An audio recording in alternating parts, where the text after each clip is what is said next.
मैं अपनी भावनाओं से भगवान श्री कृष्ण की गीता में लिखे गए उपदेश को प्रकट करता हूँ। गीता के माध्यम से भगवान श्री कृष्ण ने अर्जुन को अनासक्त कर्म यानी फल की इच्छा किए बिना कर्म करने की प्रेरणा दिया है। हमें वही सीख लेना चाहिए।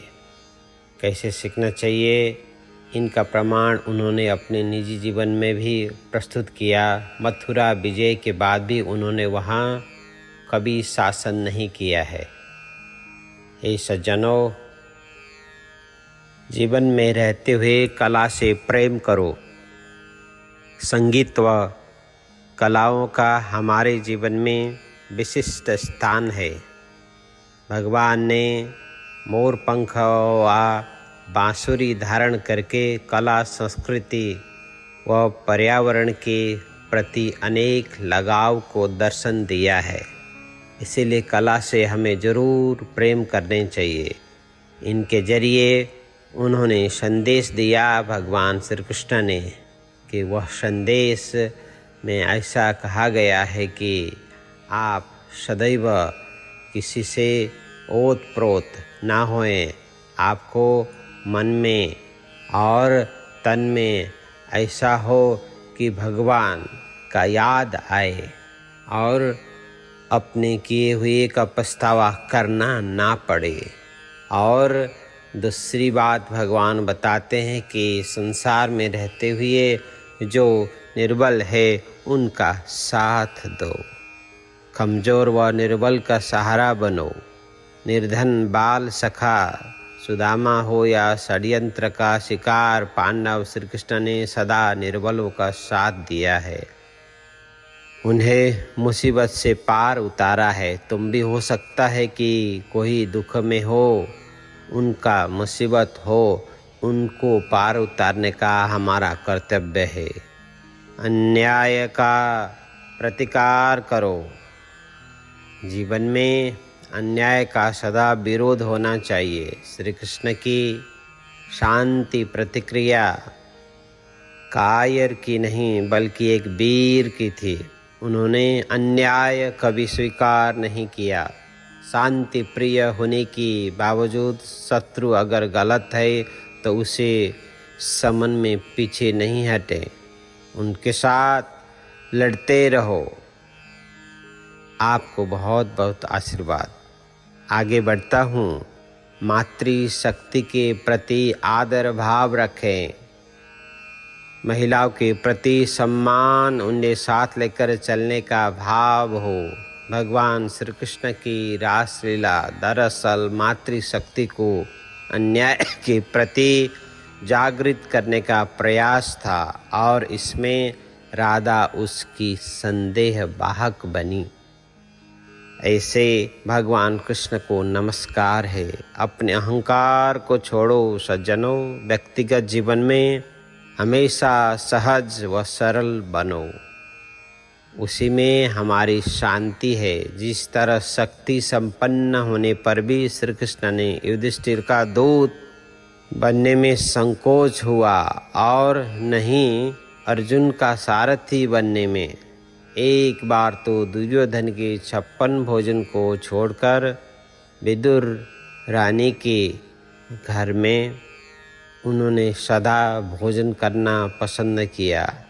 जैसे भी हो, जीवन में सादा रहना चाहिए। जीवन में उच्च विचार रख लेना चाहिए।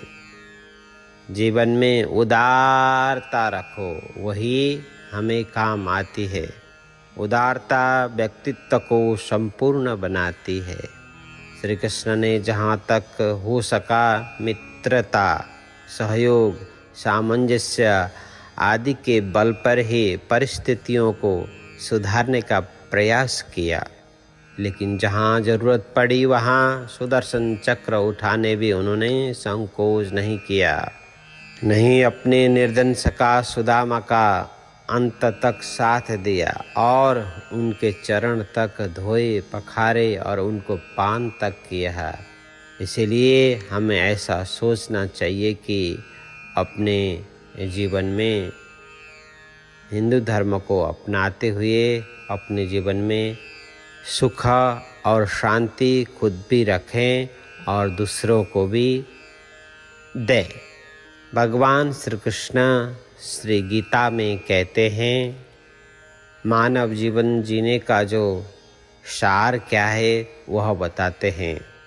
ये अध्याय 7 के श्लोक 6 से 12 तक है। तुमने अपने आत्मीय स्वजन और बंधु बांधव का स्नेह संबंध छोड़ दो, अनन्य प्रेम से मुझे अपना मन लगाकर समदृष्टि से पृथ्वी पर स्वच्छ विचरण करो। भगवान श्री कृष्ण कहते हैं, इस जगत में कुछ मन से सोचा जाता है, वाणी से कहा जाता है, नेत्रों से देखा जाता है और श्रवण आदि इंद्रियों से अनुभव किया जाता है, वह सब नाशवान है।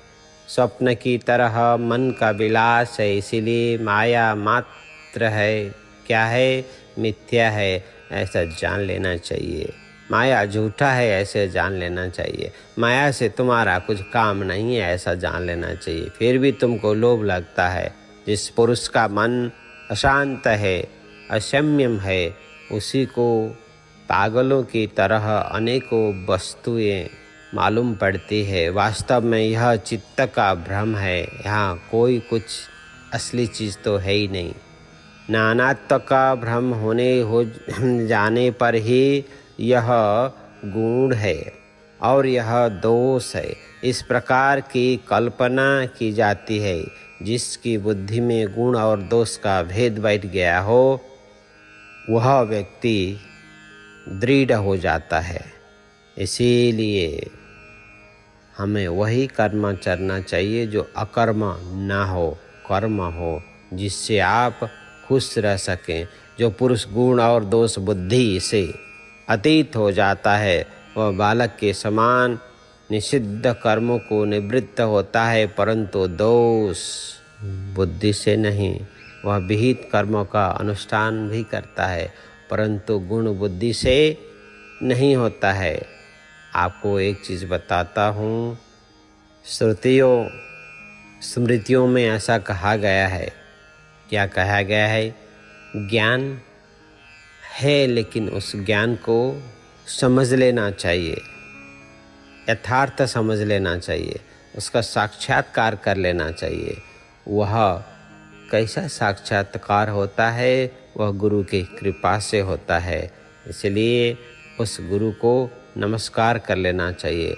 जब तक नमस्कार करोगे तुम उनका भक्ति में आ सकते हो। जब नमस्कार नहीं करोगे, वो भक्ति नहीं आती है। भक्ति के ना आने से तुम्हारा हृदय कठोर होगा, तुम्हें गुस्सा आएगा, तुम्हें क्रोध आएगा। तुम उस क्रोध में, गुस्से में अपने आप में विलज्जे रहोगे, अपने आप में लुढ़कते रहोगे। ऐसा नहीं करना चाहिए। ईश्वर के लिए अपना तन को, मन को समर्पण कर लेना चाहिए। हरे नमः।